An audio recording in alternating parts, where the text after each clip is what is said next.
자, 오늘은 2장 전체의 내용을 좀 보겠는데 내용이 49절까지 상당히 방대합니다. 그러나 내용이 사건 중심으로 되어 있기 때문에 제가 사건을 요약하면서 큰 틀에서 하나님이 주시는 은혜를 함께 나누려고 합니다. 자, 본문의 말씀이 1절에 보면 이 사건이 언제 있었는지 시기를 언급을 했습니다. 느부갓네살이 다스린 지 2년이 되던 해에 그랬습니다. 그러면 이런 의문이 들지요. 분명히 느부갓네살이 애굽을 멸망시키고 그리고 요새를 몰아서 애굽을 의지하던 유다를 침략해서 왕을 끌고 가고 포로 되어 가게 했는데 그 이후로 포로 잡아온 다니엘이 또 세 친구가 왕궁에서 3년을 교육을 받았습니다. 그리고 우리가 지금 이해하는 것은 3년의 교육이 1장 마지막 부분에 보면 끝난 것처럼 보이는데 오늘 2장 1절에 시작할 때 느부갓네살 2년이라고 말하면 침략하러 와서 포로로 잡아간 때로부터 적어도 3년이 지나야 하는데 2년이면 이 사건은 그 중간에 있었다는 의미인가 하는 의문을 갖게 됩니다. 그런 건 아니고 이 부분을 이해하려면 그 바벨론 사람들의 그 계산법이라고 할까요? 표기법을 조금 알아야 하는데 그들의 표기법은 우리로 표현하면 쉽게 만으로 표현을 한다 그럽니다. 그러니까 이 느부갓네살 왕이 보통 4월에서 5월 그때 즉위한 걸로 되어 있는데 그때로부터 그 다음에 4월, 5월 될 때까지가 그들은 원년이라 그렇게 말하고 그때부터 시작해서 1년 또 2년, 3년 이렇게 계산한다는 거예요. 그러니까 여기서 2년이 되던 때 그러면 원년, 1년, 2년 그래서 3년이 넘어가든지 3년 직전이든지 그 정도의 기간이다 이렇게 이해할 수 있습니다. 그러면 어떤 결론이 나오는가 하면 다니엘과 세 친구가 포로로 잡혀와서 왕궁에서 3년의 교육을 마치기 직전이든지 마친 직후 그쯤에 이런 일이 있었다 이렇게 이해할 수 있습니다.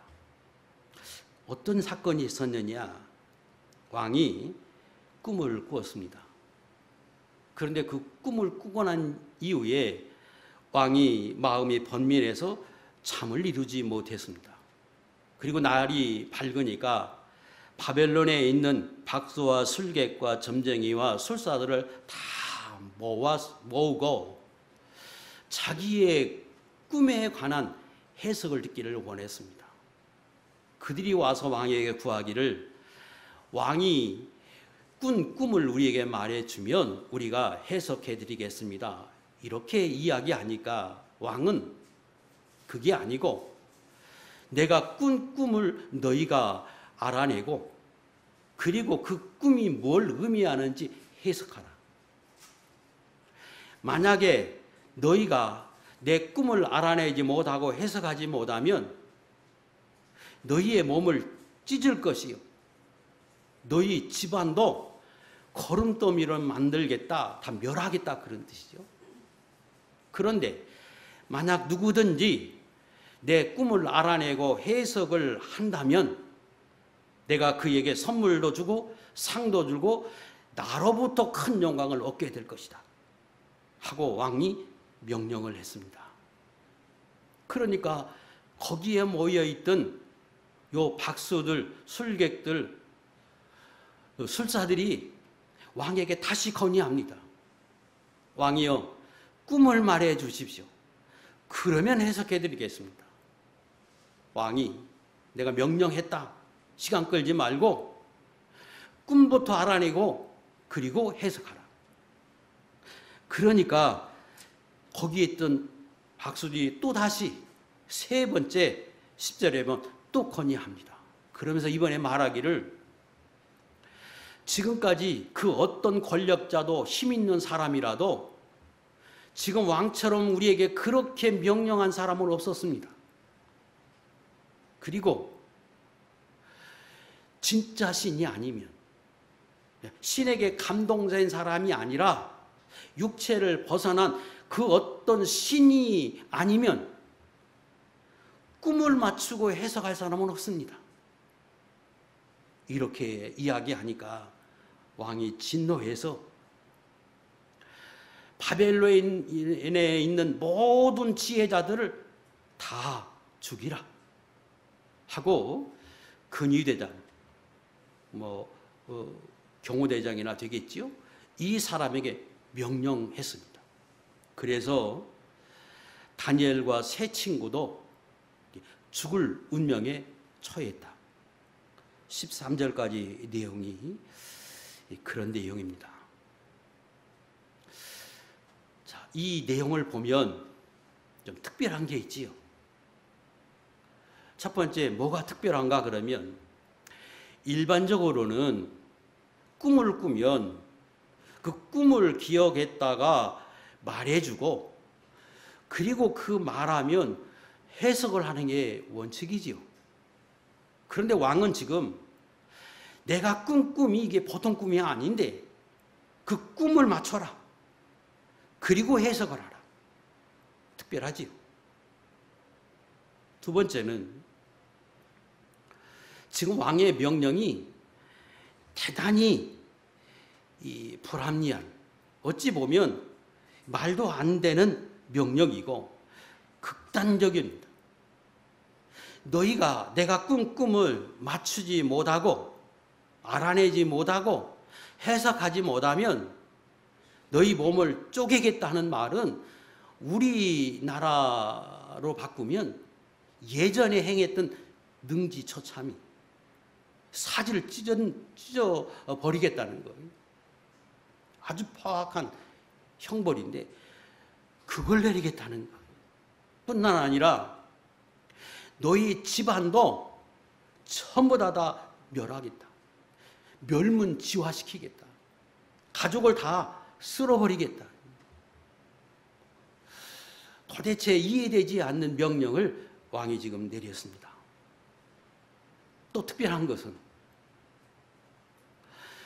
만약에 왕이 명령을 했다 그러면 그 소수에게 이런 명령을 했다 그러면 그나마 이해할 수 있는데 지금 왕은 자기가 꿈을 꾸고 그 꿈을 말하지 않고 그 꿈부터 맞추게 하고는 못하면 이 자리에 있든지 없든지 바벨론에 있는 지혜자들을 다 죽이라 하고 명령합니다. 그래서 다니엘도 지금 3년의 교육을 막 마치고 그 자리에 없었던 것처럼 보이는데 그 다니엘까지 죽을 운명에 처했습니다. 이해되지 않는 명령이요 사건입니다.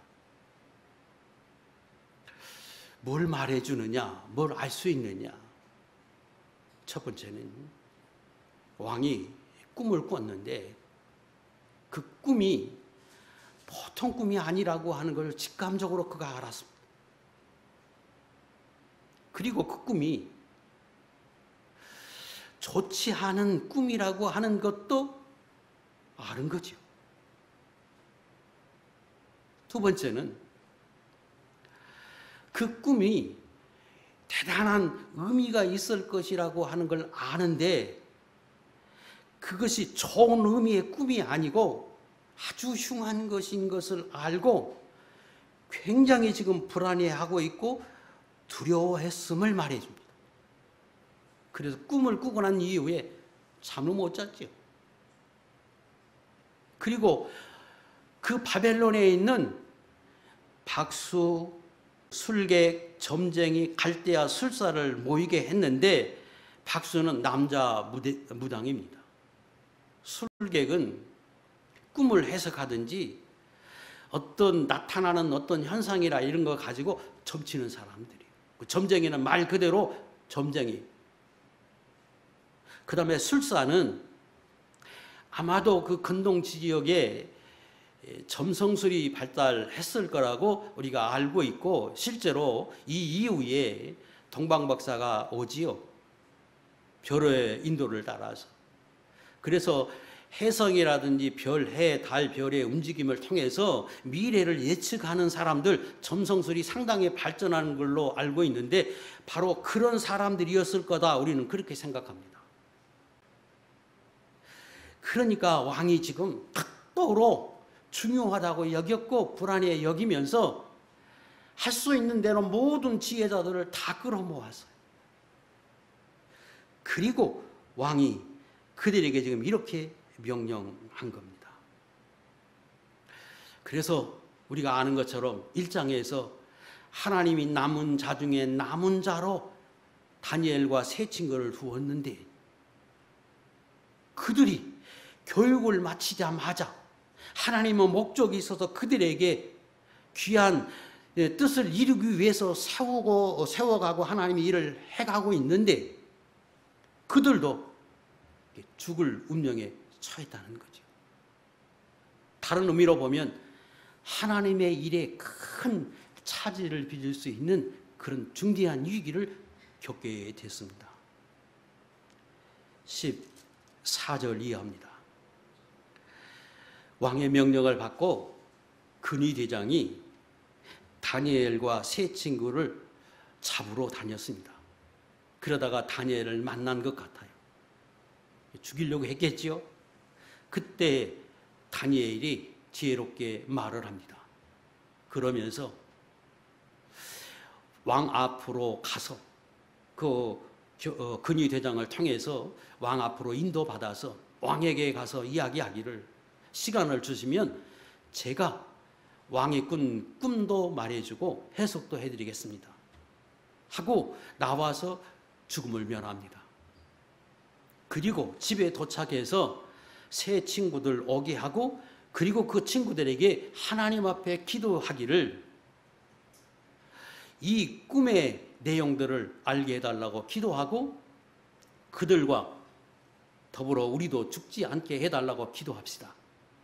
그렇게 기도했더니 10절에 하나님이 밤에 환상 중에 나타나셔서 다니엘에게 왕이 꿈을 말해주고 그리고 그 해석도 말해줬습니다.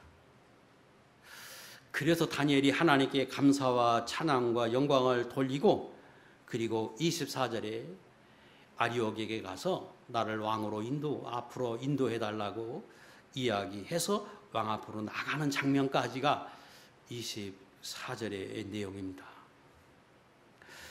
자, 여기서 우리 몇 가지 교훈들을 좀 얻고, 이 성경에서 우리에게 교훈하는 게 무엇인지 이 뒤의 내용까지 이렇게 같이 더듬으면서 함께 생각을 하겠습니다. 첫 번째 교훈 얻어야 할 것은 14절에 보면 다니엘이 지혜롭고, 다시 말하면 명철하고 슬기로운 말을 했다고 성경은 칭찬합니다. 어떤 의미로 명철하고 슬기 있다고 이렇게 칭찬을 하고 있는가? 이 부분을 우리가 좀 생각하면서 우리에게 적용해야 하겠는데, 첫째는 그의 말이 참 명철하고 슬기로웠다고 좀 칭찬해주고 있습니다. 그 말이 뭐였느냐? 그 15절에 보면 왕의 명령이 어찌 그리 급합니까? 마치 왕을 책망하는 좀 들리는데 그런 의미가 아니고 이런 말이겠지요. 아니, 왕이 지금 원하는 것은 꿈의 내용이 뭐고 그 꿈의 내용뿐 아니라 해석이 뭔지를 알고 싶은 것이 목적 아닙니까?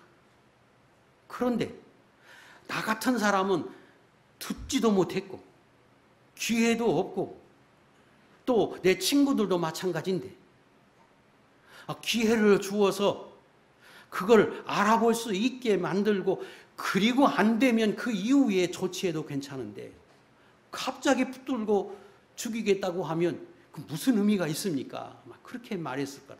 그런 의미예요. 시간 주시면 제가 해보겠습니다.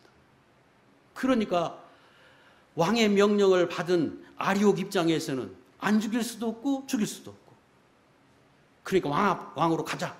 너 진짜 그렇게 하겠느냐? 데리고 가서 왕 앞에 서니까 왕에게 그렇게 말하는 거예요. 시간 주시면 제가 해보겠습니다. 지혜롭다는 거예요. 아주 명철했다는 거예요. 그때 말할 때에 화를 내고 그리고 당황해가지고 뭐 거짓말 하듯이 살살 사기치듯이 이렇게 말했단 말이 아니지요. 정직하게 진솔하게 이야기하고 상대방 입장에서 이야기하고, 그런데 그 말하는 태도나 말하는 내용 자체가 굉장히 지혜롭다. 1장에서도 자기가 신앙을 지켜야 되겠는데 왕은 자기들을 배려해서 왕의 음식을 먹으라고 지금 이야기했어요. 그걸 거역하면 죽을 수 있고, 또 그걸 먹으면 하나님 앞에 내 신앙을 버려서 내가 하나님 앞에 버림받을 수밖에 없는 처지에 있을 때 어떻게 할까? 그때 환관장에 나가서 말할 때 그 환관장의 마음이 그 말을 듣고 환관장이 자기 입장을 변호하잖아요. 지혜롭게 말했다는 거예요. 예수 믿는 사람은 내가 결단을 해도, 내가 결심을 해도 말을 지혜롭게 할 줄 알아야 돼요. 그 말은 경우에 합당한 말, 시적절한 말, 그리고 그 말하는 태도가 상대방을 위하고 배려하고 부드럽고 너그러운 말, 그렇게 말할 줄 알아야 해요. 대단히 귀한 것인데 성경도 이런 부분에 대해서 굉장히 많이 강조합니다. 띄워보세요. 잠언 25장 11절 시작. 경우에 합당한 말은 아로새긴 은 쟁반의 금 사슬입니다. 또 잠언 15장 4절 온순한 혀는 곧 생명나무지만 패역한 혀는 마음을 상하게 하니라. 똑같은 말이라도 상대방의 마음을 녹이고, 그리고 그 마음을 어떤 사람이라도 호감을 갖게 만드는 사람이 있는가 하면 어떤 사람은 괜히 마음 상하게 만드는 거예요. 그래서 말도 지혜롭게 할 줄 알아야 돼요. 예수 믿는 사람이라면. 지금 꼼짝없이 죽을 위기에 처했는데 그 아리옥 앞에서 다니엘이 거짓말이 아니라 아주 지혜롭게 말해서 결국은 시간을 벌고 왕 앞에 나갈 수 있는 기회를 얻고, 그리고 그 위기를 벗어나요. 1장에서 그랬잖아요. 그 예수 믿는 사람은 기도하고 또 지혜를 얻고, 그래서 부드럽게 너그럽게 상대방을 배려하고 그렇게 말할 줄 아는 이런 실력도 갖춰야 된다. 이게 성경에서 우리에게 강조하는 것이고, 또 하나님은 예수 믿는 사람이 그렇게 되기를 원하십니다. 경우에 합당한 말 굉장히 중요하지. 시적절한 말, 이건 상대방을 살리는 말이 되고 또 상황을 반전시키고 그 어떤 환경도 화목하게 할 수 있는 그런 위력을 지녔습니다. 저는 여러분들이 다 이런 말을 할 줄 알아서 또 그런 말을 하는 사람이 돼서 하나님 앞에 명철하다, 지혜롭다, 슬기롭다 칭찬 듣는 하나님의 종이 될 수 있기를 축복합니다. 그리고 그의 행동이 믿음으로 행동했다는 거예요. 지금 왕을 해 나갔습니다. 시간 주시면 제가 해보겠습니다. 어찌 보면 굉장히 교만하고, 그리고 위기를 모면하기 위해서 꾸며낸 말처럼 들려요. 그런데 다니엘은 그런 게 아니었습니다. 아니, 예수 믿는 사람은 그런 것이 되면 안 됩니다. 그럼에도 죽음 앞에서 지금 자기 목숨이 경각에 달려있는 그 시각에도 요 다니엘처럼 말하고 다니엘처럼 행동할 줄 아는 사람이 돼야 하는데 그 근거가 어디 있느냐? 하나님으로부터, 아니 하나님을 믿기 때문에 이런 담대함, 또 이렇게 행동할 수 있었습니다. 고린도전서 10장 13절, 우리가 너무 잘 알고 지난주에도 한번 읽었던 말씀이에요. 다시 읽겠습니다. 시작. 사람이 감당할 시험 밖에는 너희가 당한 것이 없나니 오직 하나님은 미쁘사 너희가 감당하지 못할 시험 당함을 허락하지 아니하시고 시험 당할 즈음에 또한 피할 길을 내사 너희로 능히 감당하게 하시느니라. 다 하는 말씀이에요. 뭘 의미하는지 다 알아요. 그런데 만약에 여러분이 다니엘이라고 가정해 봅시다. 청와대에서 왕이 보낸 사람이 칼을 들고 와서 너 죽이겠다고 나에게 달려왔어. 나를 잡으려고 해요. 그때에 여러분 어떻게 반응하겠습니까? 일반적인 사람은 당황하고 두려워서 벌벌 떨고 말도 못하고, 그리고 그 어떤 지혜를 가진 사람이라도 그 앞에서 아무것도 할 수 없이 주저앉아버리는 이런 경향이 보일 거고 아마 그렇게 행동하기가 쉽습니다. 그런데 다니엘은 아주 담대하게 그 순간적으로도 지혜롭게 이야기하고, 그리고 왕 앞에 나가서 그렇게 담대하게 말하는 것은 자기가 믿는 하나님은 성경에 약속하기를, 아니 하나님은, 내가 경험한 하나님은 감당할 시험을 허락하지 않는다. 또 시험 당할 즈음에 하나님의 피할 길을 내신다. 아니면 그걸 이길 수 있는 지혜와 능력도 하나님이 주신다. 이걸 확실하게 깨달았기에 내가 아무 죄가 없고 또 이전에 하나님이 나의 역사에서 이런 귀한 은혜를 주셨는데 여기서 나로 하여금 이렇게 죽게 하지 않을 것이다. 그런 확신이 있어서 이렇게 담대하게 이야기합니다. 예수 믿는 사람은 그래야 합니다.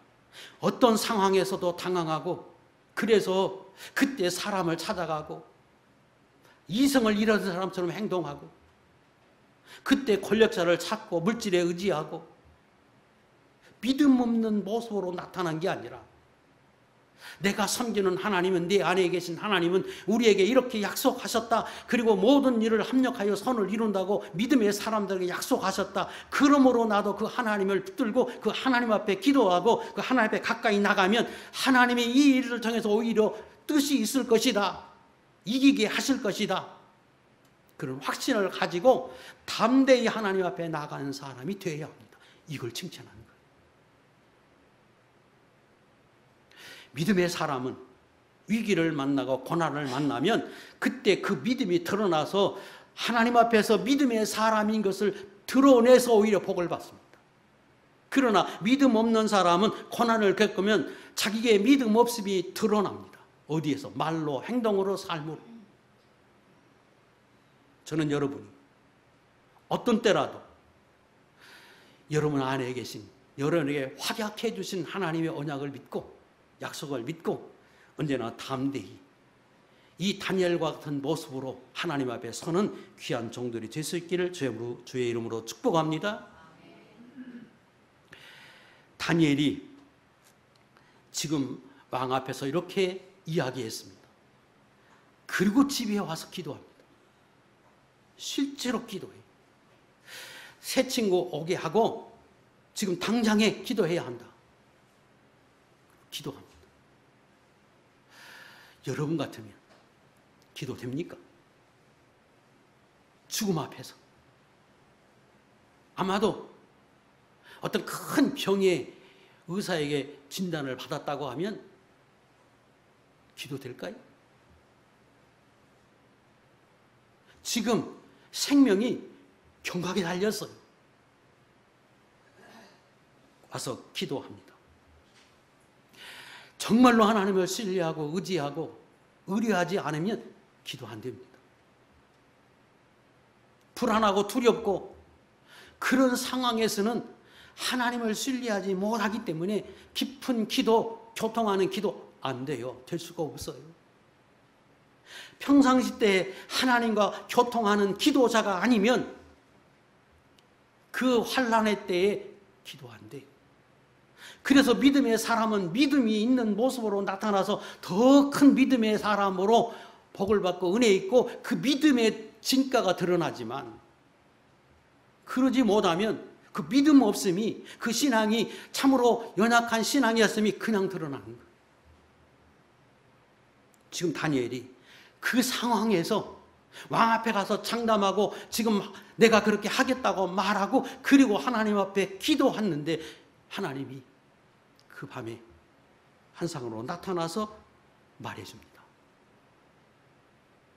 다시 한번 앞에 내용까지 더듬어 보겠습니다. 특별한 사건이죠. 왕이 꿈을 꾸었다. 근데 그 꿈이 특별한 꿈이, 이 보통 꿈이 아니다. 그런데 잊었든지,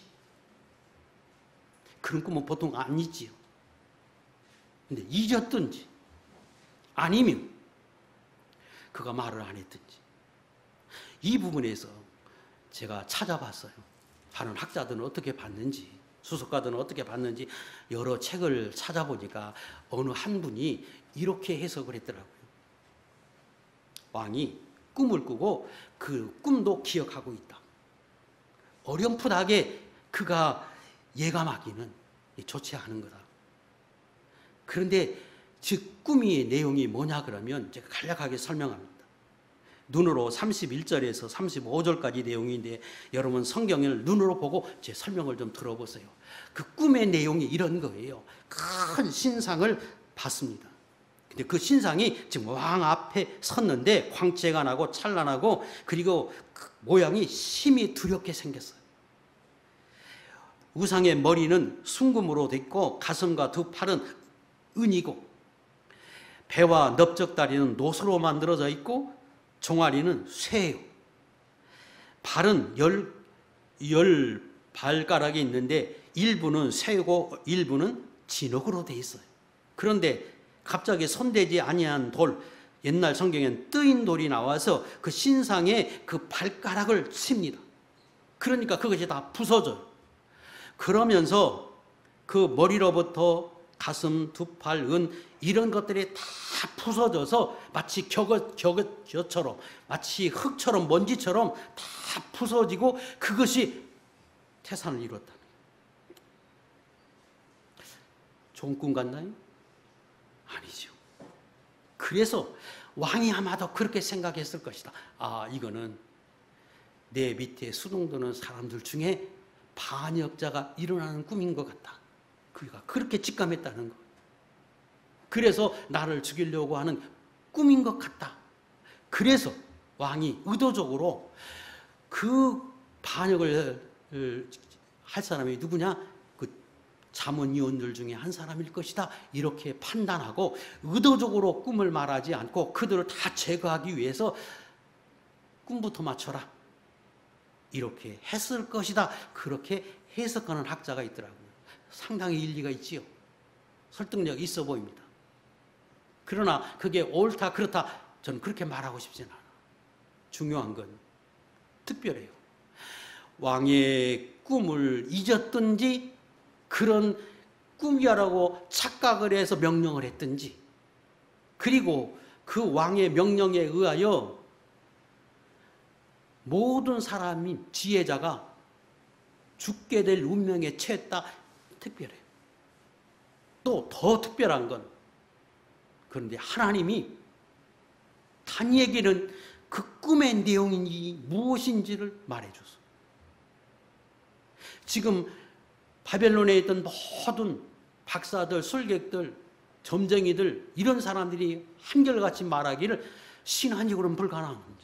누구도 그걸 맞출 수 없을 겁니다 하고 말했는데 지금 다니엘에게 하나님이 그 꿈을 말해줘.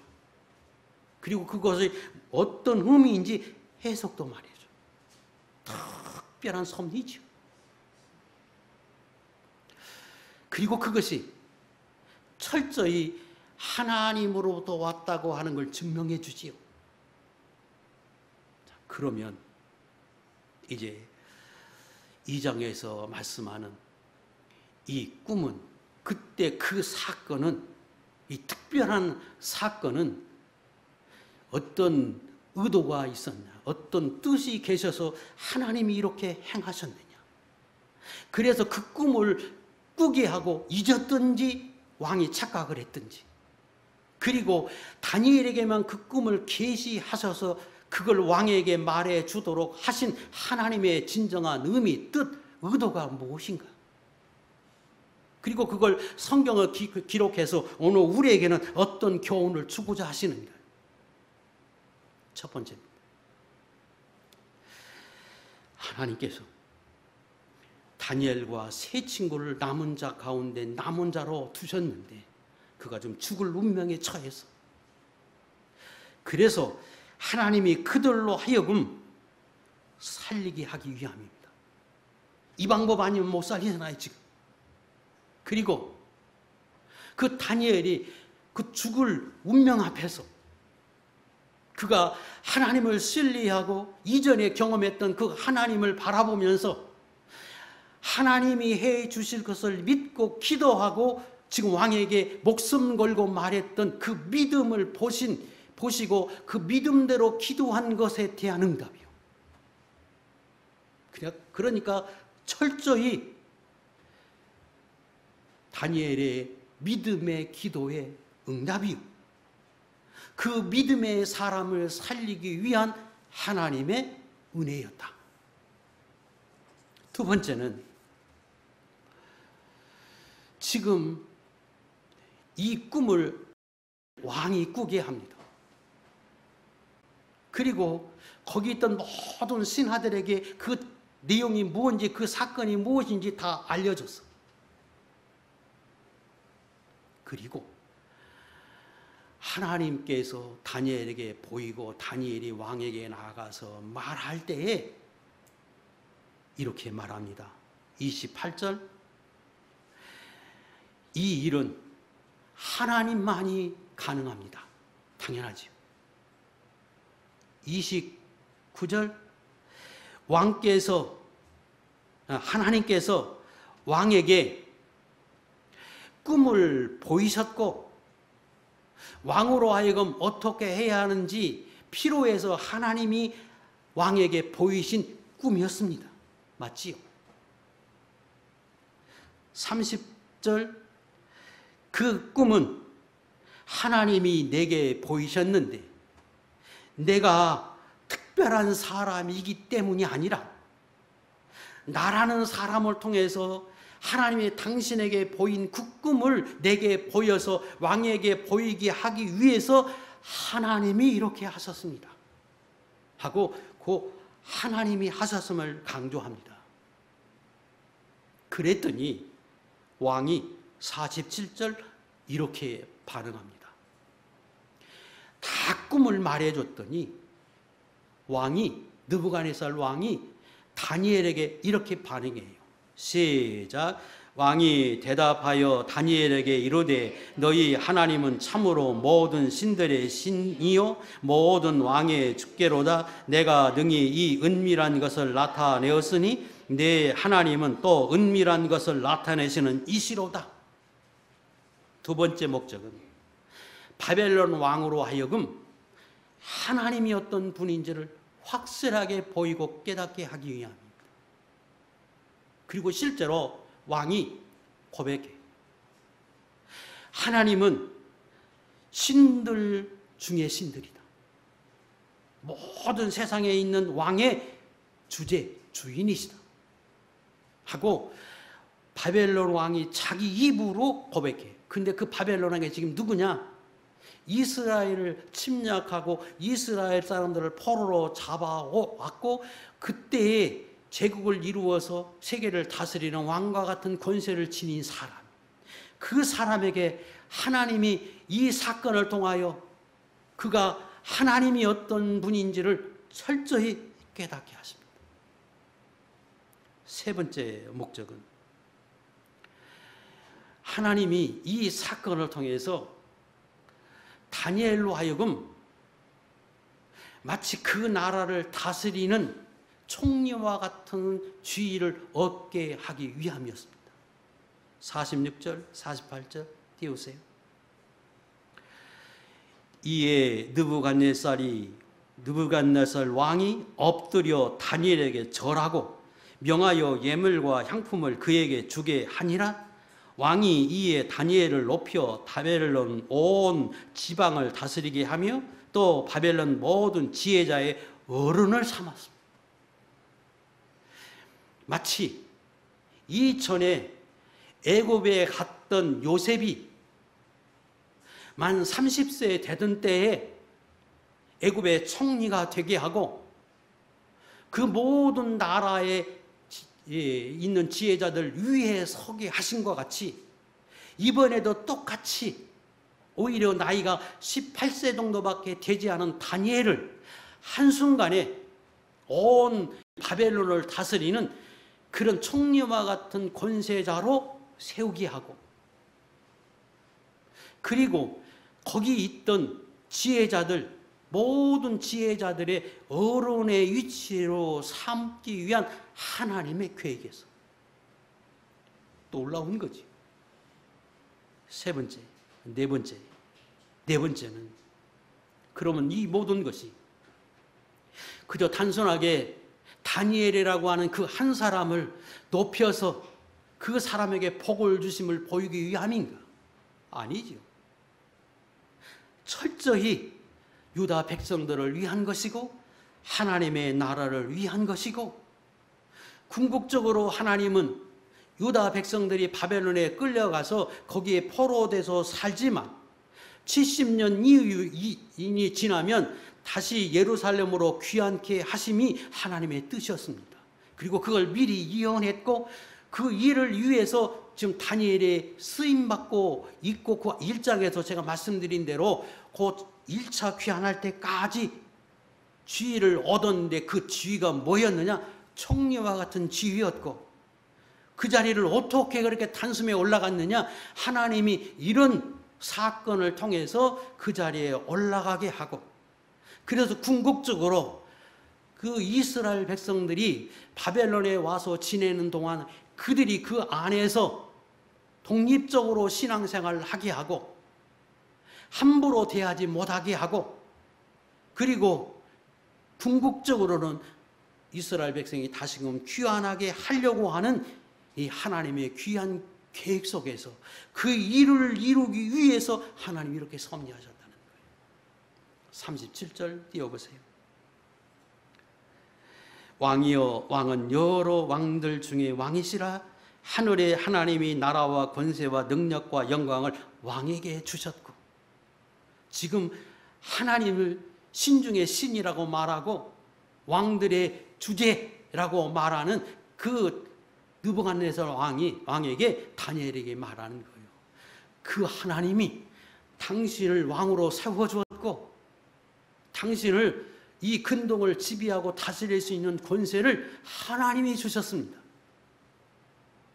그래서 철저하게 그가 하나님을 두려워하게 하고 이방인이지만 그 하나님의 은혜를 알게 하고 하나님이 모든 세계를 다스리는 분인 것을 철저히 깨닫도록 하나님이 만드십니다. 그리고 그 꿈 내용이 뭐냐? 아까 큰 신상이 있다 그랬잖아요. 머리는 금으로 만들었다. 그런데 그 머리가 누구냐? 당신이다. 바벨론이 머리 금으로 만든 바벨론과 같은 그런 권세를 하나님이 당신에게, 당신의 나라에게 주었다. 그러나 영원하지 않고 그 다음에 생기는 나라는 은인데 당신보다는 못하지만 가슴과 팔이 은으로 되어 있는 이 나라는 메대 바사, 그걸 다시 통합해서 페르시아가 되죠. 그 페르시아를 은으로 표현했어. 당신이 하나님의 귀한 은혜를 주어서 이런 큰 나라를 이뤘지만 영원하지는 않습니다. 하나님이 그 다음에 페르시아라고 하는 나라를 세우게 할 것입니다. 그 다음에 총알이 배하고 이 넓적다리가 노시였어요. 그 나라는 그 다음에 생길 나라 헬라를 가리켜요.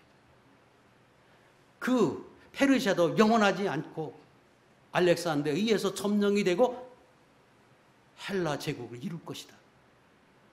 그 다음에 종아리가 쇠다, 그 로마를 가리킵니다.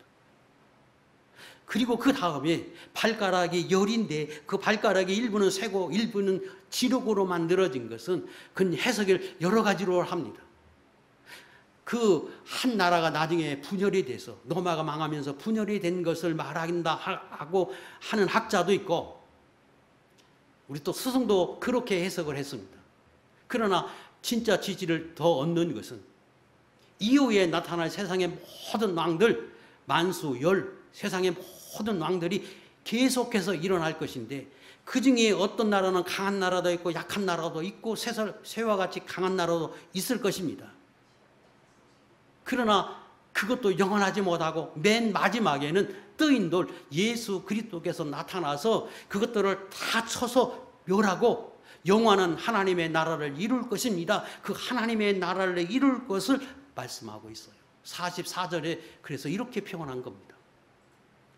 이 여러 왕들의 시대에 하늘의 하나님이 한 나라를 세우시리니 이것은 영원히 망하지도 아니할 것이요 그 국권이 다른 백성에게도 돌이키지도 아니할 것이요 도리어 이 모든 나라를 쳐서 멸망시키고 영원히 설 것입니다.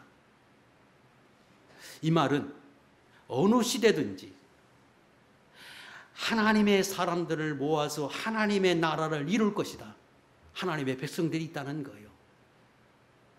그것이 지금이든지 미래든지 천국이든지. 그리고 맨 마지막에는 뜨인 돌 예수님으로 인해 이 세상에 다 심판을 받고 영원한 한 나라가 세워질 건데 그게 하나님의 나라고 천국이고, 그리고 그 나라는 절대 망하지 않는다. 세상 나라는 망하지만. 그래서 그 느부갓네살 왕에게 그 당시의 상황을 이야기하고 그걸 끌어서 저 미래까지 영원한 천국까지 이렇게 설명한 것으로 일반적으로 그렇게 봅니다. 하나님께서 이 포로된 이스라엘 백성들을 얼마나 사랑하고 그들을 그 70년 동안 성소로 되어서 내가 그들을 보호하겠다. 그래서 그들로 하여금 좋은 포도나무와 같고 좋은 무화과나 같이 두었다가 나중에 귀환하게 하겠다고 하신 그 하나님의 언약을 이루기 위해서 하나님이 얼마나 이런 역사하셨는지 어떻게 일하고 계셨는지를 그 환상 속에서 정확하게 표현해 주고 있고, 그 일을 이루기 위해서 하나님이 이렇게 역사하셨다는 것. 다섯 번째는 젊은 다니엘이, 20도 안 된 다니엘이 갑자기 꿈 하나로 바벨론을 다스리는 총리와 같은 권세를 지니면 거기에 있는 많은 사람들이 가만히 있겠습니까?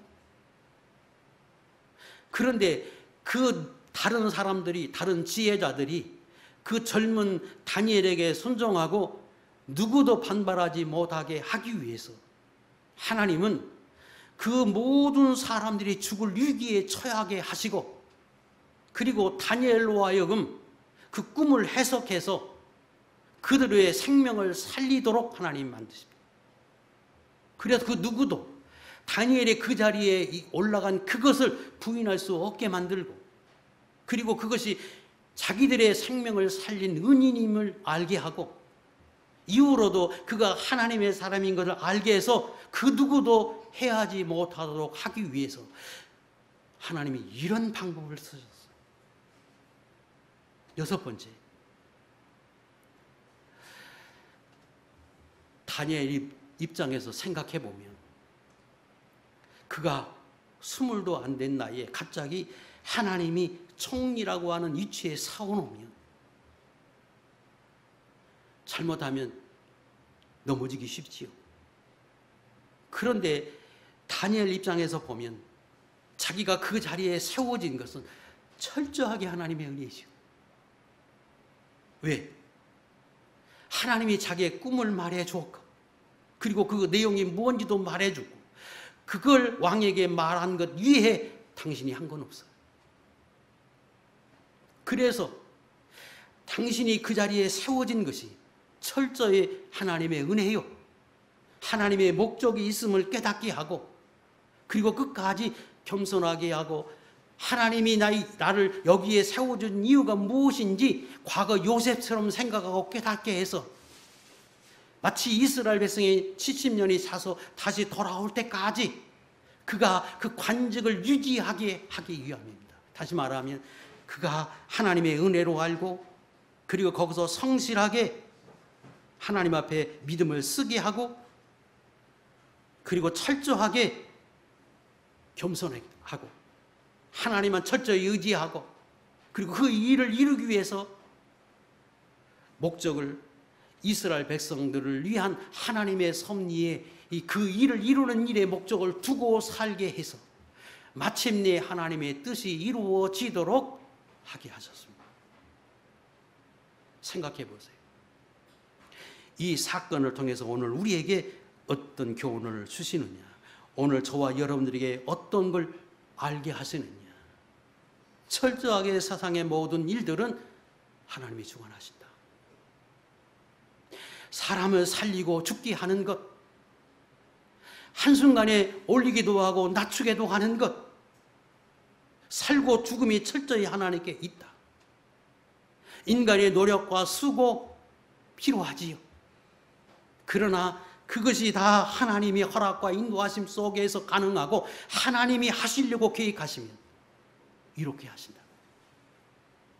우리가 할 수 있는 건 마치 다니엘과 같이 생명을 걸고 믿음을 지키는 일이고 하나님을 섬기는 일이다. 그래서 그 하나님의 보호를 받고 인도를 받고 하나님의 권고하심 속에서 사는 것만이 그게 사는 길이요. 그것이 축복을 받는 길이요. 그것이 오늘 저와 여러분들이 이 땅에서 제일 귀하고 소중한 일이다 하는 것을 오늘 저와 여러분들에게도 철저히 깨닫게 하심입니다. 마치 이 앞에서 우리가 요셉을 배웠던 것처럼 그 요셉은 총리가 되기까지 13년 동안에 철저하게 연단과 훈련을 통해서 그 자리에 올라갔지만 다니엘은 남은 자로 살고 바벨론으로 포로된 그 사람들을 보호하고 인도하고 또 그 포악한 왕에게 하나님을 보여서 이스라엘 백성들이 편안하게 거기서 독립적으로 신앙생활을 하고 그들을 해하지 못하게 하기 위해서 그리고 그 일을 지속하게 하기 위해서 그 누군가가 높은 지위에 있어야 하고 그리고 하나님을 알아야 하기에 하나님은 단번에 3년 만에 이 놀라운 일을 행하게 하시고 그 일을 행하게 하실 때 하나님의 쓴 방법은 이전에 요셉과 같은 방법과 유사하기도 하지만 또 다른 방법으로 하나님의 당신의 뜻을 이루어가도록 하나님이 하게 하셨습니다.